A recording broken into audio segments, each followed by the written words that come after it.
दादू police मुबैना police मुक़ाबले 30 खां वधीक संगीन केसनि में घुर्बल 6 धाड़ेलनि खे गिरफ़्तार करण जी दावा कई आहे।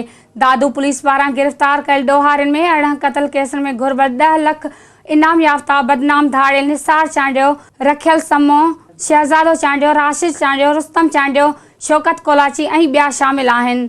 एसएसपी दादू शब्बीर अहमद सेठार प्रेस कॉन्फ्रेंस कंदे चयो त 18 साल खां दादू में ख़ौफ़ जी अलामत बणियल धाड़ेल निसार चांडियो समेत 6 धाड़ेलनि खे गिरफ़्तार कयो आहे। हुन चयो त धाड़ेल वटां कुझु साल अॻु पुलिस एहलकारनि खां फुर कयल सरकारी हथियारनि समेत वॾे मिक़दार में हथियार पिणु हथ कया विया आहिनि।